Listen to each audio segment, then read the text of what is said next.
আর কি প্রোগ্রামের বাইরে। তো আজকে আমাদের প্রোগ্রামের কয়েকটা টপিক ছিল যে আওয়ার ফিউচার প্ল্যান সম্পর্কে এবং নেক্সট টার্গেট এসএসসি সাবজেক্ট সংবর্ধনা রিপ্লান্টেশন। আমাদের মূলত এই দুইটা আজকে আমাদের টার্গেট ছিল। পরে আমরা আরো দুইটা টার্গেট নিয়েছি, একটা হচ্ছে ব্লাড গ্রুপিং।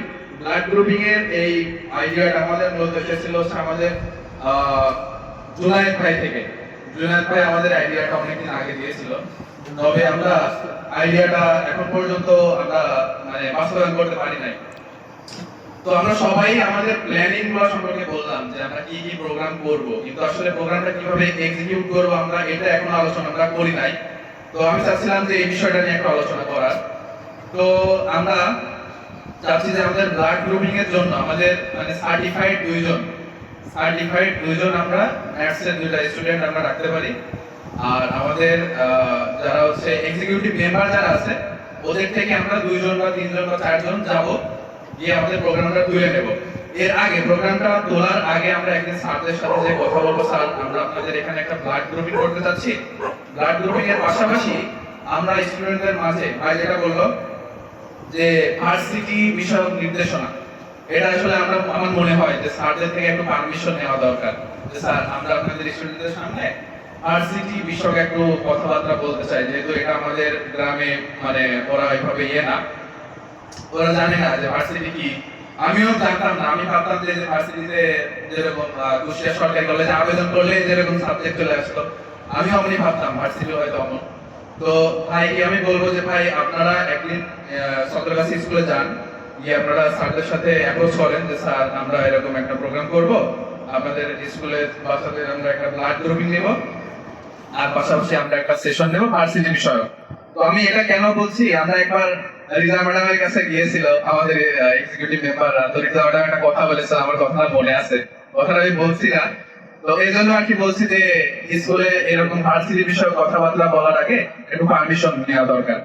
আচ্ছা, ব্লাড গ্রুপিং এর বিষয়টা গেল, আর একটা হচ্ছে রিপ্লান্টেশন। আমাদের সংগঠনটা শুরুই হয়েছিল আর কি রিপ্লান্টেশনের মাধ্যমে। আমরা মানুষের ট্রেসটা পেয়েছি হচ্ছে রিপ্লান্টেশনের মাধ্যমে। তো আমরা কিছু সময় সময় আলোচনা করেছি যে এবার আর আমরা স্টুডেন্টদের হাতে গাছ তুলে দেব না, কারণ আমি নিজে একজন এক্সিকিউটিভ মেম্বার হিসেবে 3টা গাছ আনছিলাম প্রোগ্রাম থেকে, একটা গাছও আমি লাগাইনি। আমার পার্সাল সামনেই পড়েছিল, পরে ছাগল খেয়ে নিছে, ঠিক আছে। তো আমি একজন এক্সিকিউটিভ মেম্বার, ওখানে একদম ভাষণ নিয়ে ভাবসাব নিয়ে ছেলেপেলেকে গাছ বিতরণ করলাম, তো আমি নিজেই গাছ লাগাই নাই। তো তাহলে স্টুডেন্টদের কি অবস্থা হবে? তো আমরা চাচ্ছি যে এবার গাছগুলো আমরা নিজে আনবো খুব সীমিত পরিমাণে, হয়তো 50টা বা 100টা এনে আমরা গিয়ে গাছগুলোকে রোপণ করবো। এবং রোপণ করবো কোন স্থানে? যেসব স্থানগুলো এই যে ভাটার এই আসতে পারি, ভাটার এই সাইড গুলাতে একটা অনেক ফাঁকা জায়গা আছে। কুষ্টিয়ায় যেতে আগে জুগিয়া পার হওয়ার পরে একটা রাস্তা দেখতাম, ওটা হচ্ছে কড়ই গাছের একটা রাস্তা ছিল, ওটা খুব সুন্দর একটা রাস্তা ছিল, দুই পাশে কড়ই গাছ ছিল।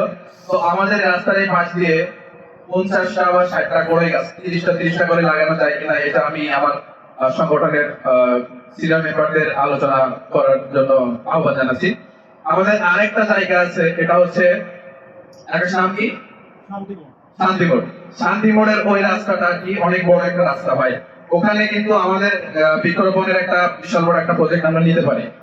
ওটা নেওয়ার জন্য আমরা উপজেলায় কথা বলতে পারি যে স্যার আমরা এরকম একটা দায়িত্ব নিতে চাচ্ছি, আমাদের দায়িত্ব দেন, আমরা ওই জায়গাটা গাছ দিয়ে দেবো। আমরা গাছ আনবো হচ্ছে বন বিভাগ থেকে, আর এবার আমরা গাছ ফাঁকা ছেড়ে দেবো না, আমরা হচ্ছে দরকার হলে মানুষ নেব, দিয়ে বেড়া দেবো।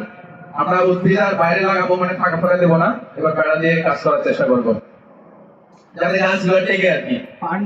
তো আচ্ছা, আরেকটা আছে হচ্ছে লাইভ কুইজ আর কি। তো আমার মনে হয় একটা সংগঠনকে আগায় নেওয়ার জন্য লাইভ কুইজটা মানে একটা শর্ট একটা টেকনিক। মানে আমরা গেলাম 1 ঘন্টার একটা প্রোগ্রাম করলাম, সবাই জানলো যে নবপ্রাস নামের একটা মানে সংগঠন আছে, ভাইরা এমন কাজ করে, ভাইরা আগেও আসছিল আমরা দেখছি, কিন্তু এরা আসলে মূলত কাজটা কি এটা আমরা ওদেরকে জানাই দিয়ে আসতে পারলাম। লাইভ কুইজ করলাম, হয়তো 700 থেকে 800 টাকা খরচ হবে আমাদের একটা স্কুলের পেছনে। আমরা আইটি রিলেটেড বা কম্পিউটার সায়েন্স বা জেনারেল নলেজ 2-3টা টপিক রাখলাম, দেখে আমাদের লাইভ কুইজ 1 ঘন্টার মধ্যে শেষ করে চলে আসলাম। তো আমাদের মূলত এই 3টা প্রোগ্রাম গেল। আর এসএসসি 26 সংবর্ধনা, এটা নিয়ে মূলত আমি একটা অনলাইন মিটিং করতে বলেছিলাম। তো আকাশ ভাইকে আহ্বান জানাবো এই মিটিংটার দায়িত্ব যেন নেয়, এবং মিটিংটাতে আমাদের কি কি স্কুলকে আমরা ইনক্লুড করতে পারি, কোনগুলোকে বাদ দিতে পারি। যেহেতু আমরা দেখছি গতবার আমরা একটা স্কুলকে নিয়ে কাজ করেছিলাম, 17 থেকে 18,000 খরচ পড়েছিল। তো আমরা 4টা স্কুল নিতে গেলে আমাদের কেমন খরচ পড়বে, কস্টিংটাও মাথায় রাখতে হবে। তো সেইভাবে আর কি আলোচনাটা সাজানোর জন্য এটা নিয়ে আমরা একটু আলোচনা করতে পারি নাকি ভাই? আমরা অনলাইনে একটা মিটিং আনতে পারি তো ইনশাআল্লাহ।